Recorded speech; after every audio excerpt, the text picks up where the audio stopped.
when I was a kid, I wanted to be a commando. Like, I don't really remember wanting to do anything else. When I realized that there was that role that you could play in life, that's what I wanted to do. And a lot of my friends in the SEAL teams were the same way. That's what they wanted to do. And as soon as they figured out, like, oh, that exists. Oh, I can do that. And I just have to sign this piece of paper and go do this stuff. And then that's what I'll be. Where does that come from? Well, I mean, that's a very good question. I mean, I would say it's temperamental. You know, people differ tremendously in their temperaments, and to think that there's a warrior temperament is a perfectly reasonable thing to think. I mean, there's been whole cultures, many cultures, who were devoted to fostering that warrior mentality, you know, where if you weren't like that, you were the outlier. I would say that's probably true of most human cultures across most of time. You know, we've been fortunate enough to live in relatively peaceful times, at least the vast majority of us, so the necessity for that, like right at the edges of actual warfare, is much less than it might be under other historical circumstances. But it's a deep part of many people's nature.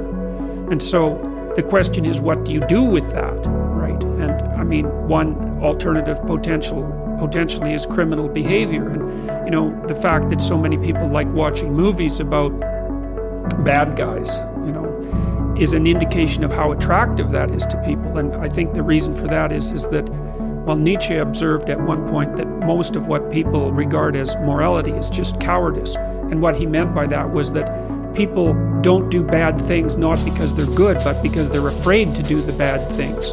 And then when they see people do the bad things, they're actually really deeply attracted by that, because it speaks to part of them that could go beyond the rules. And that's actually a necessary part. It's a really necessary part. Like, you don't make men safe by making them weak. In fact, they're much more dangerous when they're weak, because they'll stab you in the back when they get the chance, or take advantage of you when they get the chance. You make men safe, let's say, by making them strong, and then by making sure that they're disciplined. And so, you know, you've got people like you have got this, let's say, warrior mentality that's a deep part of their temperament, and then you have some choices about what you might do with that. You might try to discipline it and bring it under voluntary control and integrate it into your character, in which it can make you someone who's stalwart and indomitable and who will move forward, you know, in the face of tremendous risk. And, well, that's the optimal pathway if you have that kind of temperament. I think, like, it's the men that have the most, what would you call it? It's not aggressive exactly, but we'll leave it at that. Aggressive and fearless temperaments that can be the best men. But it's like having a very powerful dog. You better discipline it, because otherwise it's going to be a monster. Yeah. Well, I was a rebellious kid, right? And I could have easily gone down the path of crime. And as a matter of fact, many of my friends that I, you know, left when they stayed at home, they did end up as criminals and having big trouble with the law, or going down even paths of drugs and everything else that you can get into. But when we were kids or younger, everyone kind of had the same thing. But like you said, I'm so lucky, because I just signed that piece of paper and I saw that I could do something, and I could take all that aggression and all that energy, and I could do something that was good and positive. And we joke about that in the SEAL teams, that many guys, you actually, to be a good SEAL, you sort of have this criminal mindset that you've somehow harnessed and you keep under control most of the time. Yeah. And occasionally it does get out of hand, and we got guys that get in trouble, and that happens. And if we only took guys that would never get in trouble, we wouldn't have anyone in the ranks, really. Yeah. Well, you also see too in the classic hero stories. I mean, you see this with Harry Potter, for example, which I'm making reference to because it was such a phenomenon. I mean, when something makes welfare mother richer than the Queen of England, you shouldn't take note, right? And when kids are reading 500-page books and standing in line waiting for the next one, and when you produce a whole movie empire around something, you should take note of that. Well, Harry Potter's little team aren't the delinquents, right, who have no discipline, but they're also not the good kids. They're the kids who will break rules when necessary, and that's the issue. Break rules when necessary. Now, the question is, when is that necessary? Well, that's sort of the ultimate ethical choice. But, you know, why did that work for you, do you think? You know, like, why was it? Well, two questions. One would be, why did you decide to step into a disciplined structure? I mean, that's obviously very difficult. And why do you think you did that and some of the other kids that you knew that were like you didn't? It was really one of the most rebellious things that I could do was to join the military. So I come from a small New England town. People get done with high school, they go to college, they get a job as whatever people get jobs as. They follow that very normal path. And I didn't even know anyone that joined the military. And so that was the most rebellious thing I could do. Oh, college? No. Education? No. I'm going to go be a commando. That's what I'm going to do. And it was the most rebellious thing I could do. I think that's one of the reasons why I did it. It was also a complete breakaway from, you know, family. Oh, okay, I will have no reliance on you. You know, I'm going. You don't have to worry about me anymore. I'm done. I will not rely on anyone else. I will be self-reliant, which I wanted to do. And so I think those are the main things that got me there. And then what's great about it for me was when I got there, you have a completely blank slate and you have very clear directions of what you need to do to ascend the dominance hierarchy. You do this, you follow these rules, you literally fold your underwear in this way when you're going through boot camp and you get a better grade on your military performance. So they give you very clear rules that you're supposed to follow and very clear tasks that you had to do. And it was great for me because it was a blank slate, because when I was in high school, I was a screw up. Not bad, but not good. And so I hadn't really set myself up properly.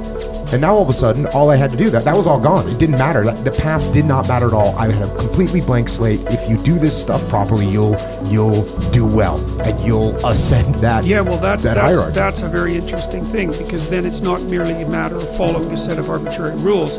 It's following a set of rules that have a clear path to success. Right? That's a very different thing, and that's also something that's honest, because the rules of the game are well established, and then if you play it properly, you get to win. And that's a big deal as well. You know, and you mentioned the SEAL types, and I've met a number of people like that. You know, they're capable of breaking rules, let's say, or maybe even inclined to break them. But I also think that this is part of the reason that I'm an admirer of Carl Jung, because Jung makes it very clear that, see, he was very interested in the barriers to enlightenment. Because if there's such a thing as being enlightened, let's say, then why isn't everyone enlightened? If it's just a matter of taking the glorious route and following your bliss, let's say, it's like, well, that sounds pretty easy. Why isn't everyone enlightened? But Jung's thinking isn't like that at all. You know, he believed that in order to transform your personality, that first of all, you had to be disciplined, that's for sure. But you also had to integrate that part of you that was terrible and capable of breaking rules and make it part of you. And so then, and I really like that idea. Well, here's an example. So about 20 years ago, I would say, there was a newspaper headline in one of Canada's major newspapers, and it was the Minister of Foreign Affairs at that time, Lloyd Axworthy, and he was talking about what had happened with Milosevic in the former Soviet Union in Yugoslavia and the atrocities that were being committed. And he said that he was caught unawares by that because he didn't have the imagination for that kind of evil.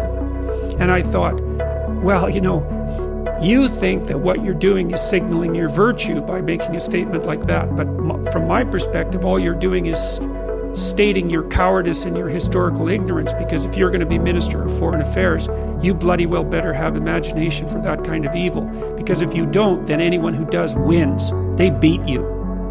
And so you know, and again, in the Harry Potter stories, you see, he's touched by evil, right? He actually has a soul fragment that's embedded within him that's as black as anything can possibly be. That's why he could talk to snakes.